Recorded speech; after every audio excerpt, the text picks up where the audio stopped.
ప్రజలు కానీ అందరు తెలుసుకున్నారనేది వాస్తవం. రైట్, మళ్ళీ మాట్లాడుదురు. మనతోటి తెలుగుదేశం పార్టీ సప్తగిరి ప్రసాద్ గారు ఉన్నారు. ప్రసాద్ గారు నమస్తే అండి. మీరు మీట్లో ఉన్నారు ప్రసాద్ గారు, ఒకసారి అన్మ్యూట్ చేయండి. లేదు లేదు లేదు, నా వాయిస్ వినిపిస్తుంది. వినిపిస్తుంది, ఇప్పుడు వినిపిస్తుంది. బాగున్నారా ప్రసాద్ గారు? ఫైన్ సార్, బాగున్నాను సార్. ఎలా ఉన్నారు మీరు? ఫైన్ అండి. మీ వాయిస్ కొంచెం డిస్టర్బెన్స్ వస్తున్నట్టు అనిపిస్తుంది. ఎందుకు? ఓకే, ఇప్పుడు సార్ ఓకే ఓకే ఓకే ఇప్పుడు మాట్లాడండి. సో రాష్ట్రంలో క్రెడిబిలిటీ ఉన్న నాయకుడు ఎవరు, కెపాసిటీ ఉన్న నాయకుడు ఎవరు ఆంధ్రప్రదేశ్లో?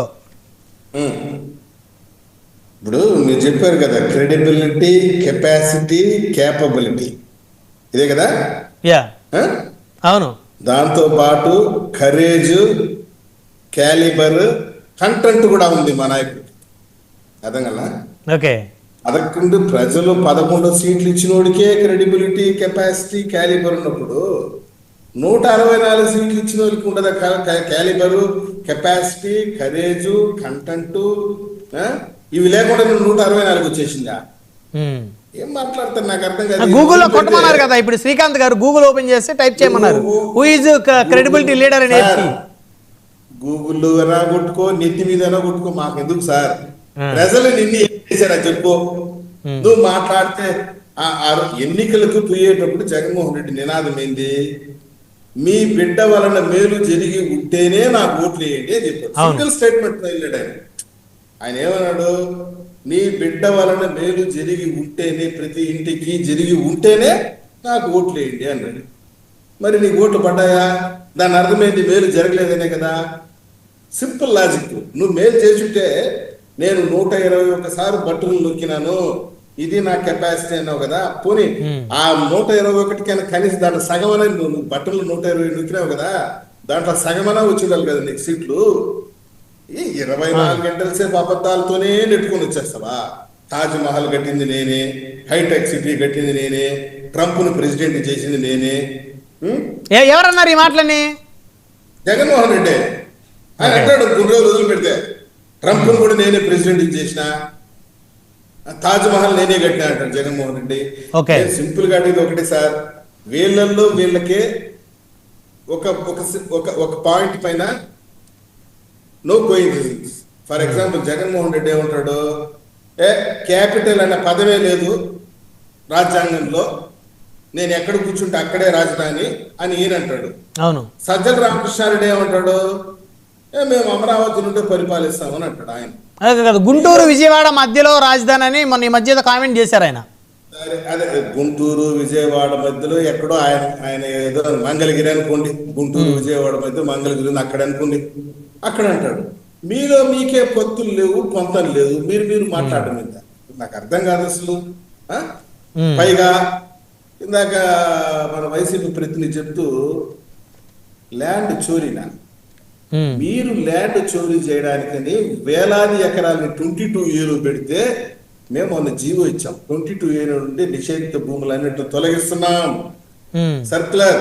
ఆ గుడ్డికాయ మా నాయకుడికి ఉంది, ఆ దమ్ము, ఆ గట్స్ మాకుంది. అర్థం కదా? 22A నుంచి నువ్వు పెట్టి 22Aలో భూములు పెట్టి సామాన్లు బెదిరించి సామాన్య భూములు గుంజుకొని నువ్వే 22Aలో పెడతావు, నువ్వే బెదిరిస్తావు, నువ్వే గుంజుకుంటావు. ఇవన్నీ చేసింది నువ్వు జగన్మోహన్ రెడ్డి అయితే దాన్ని తొలగించిన ఘనత మాది. నేను సింపుల్ ఒకటేనండి వైసీపీ జగన్మోహన్ రెడ్డికి, నువ్వు ఏదైతే చెప్పదలుచుకున్నావో, నువ్వేదో చెప్పావు కదా, క్రెడిబిలిటీ, కెపాసిటీ, ఇంకేదేదో ఉంటే రా అసెంబ్లీకి రా. నువ్వు ఏదైతే చెప్పావో చేశావో అసెంబ్లీ వేదిక మీద తేల్చుకో. రేపు ఫిబ్రవరిలో ఉంది అసెంబ్లీ, వస్తావా? దమ్ముందా?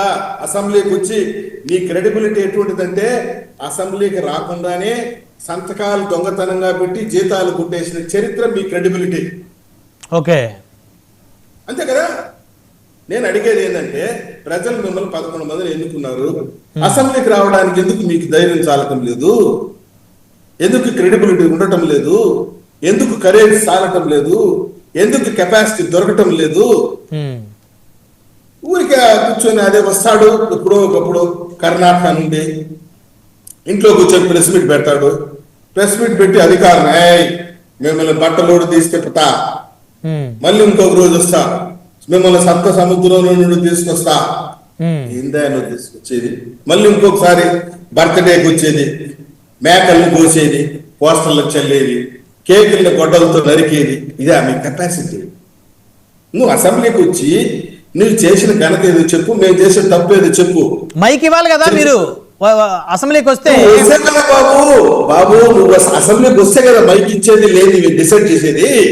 నువ్వు అసెంబ్లీకి రాకనే నీ ఇంటికి పంపిస్తారా మైకు? కర్ణాటకకి పంపిస్తారు అసెంబ్లీ మైకు? కర్ణాటక ఆయన ఎక్కడే ఉంటున్నారు కదా, తాడేపల్లిలోనే ఉంటున్నారు కదా జగన్మోహన్ రెడ్డి గారు. ఇప్పుడు ఎక్కడున్నాడు చూడండి, గూగుల్ గుర్తు చూడండి, లేకపోతే ఆయన సెల్ ఫోన్ లొకేషన్ చెక్ చేయండి. సరే సెల్ నెంబర్ లేదు కదా, ఇప్పుడు ఎక్కడ ఉన్నాడు చెప్పానండి. ఏంది సార్ నాకు అర్థం కాదు. ఈయన మాట్లాడితే భోగాపురం ఏం కట్టాను చెప్పుకో, భోగాపురం నువ్వు కట్టినట్టు చెప్పుకో, హైటెక్ సిటీ నువ్వు కట్టినట్టే చెప్పుకో, జగన్మోహన్ రెడ్డి అన్నా క్యాంటీన్ నువ్వు పెట్టినట్టే చెప్పుకో, పెన్షన్లు నేనే పెంచానని చెప్పుకో, ఒక ఇంట్లో ఇద్దరికి తల్లి బిడ్డ ఇచ్చానని చెప్పి తల్లికి వందనం ఇచ్చానని చెప్పుకో, మహిళలకు ఉచిత బస్సు ప్రయాణం నువ్వే ఇచ్చినట్టు చెప్పుకో, 3 గ్యాస్ సిలిండర్లు నువ్వే ఇచ్చినట్టు చెప్పుకో. మేము ఉద్దనము, ప్రజలు ఉన్నారు కదా, ప్రజలు తెలుస్తారు కదా నిజమేదో అబద్ధమేదో. ఈ దేశంలో ఈ ప్రజాస్వామ్యంలో ప్రజలే అంతిమ న్యాయ నిర్ణేతలు. ప్రజలు చెప్పింది న్యాయం, ప్రజలు చెప్పింది శాసనం, ప్రజలు మాట్లాడింది చట్టం. ఆ విషయాన్ని కూడా తెలుసుకోకుండా కూర్చొని ప్రెస్ మీట్లు పెట్టేది, ఆయన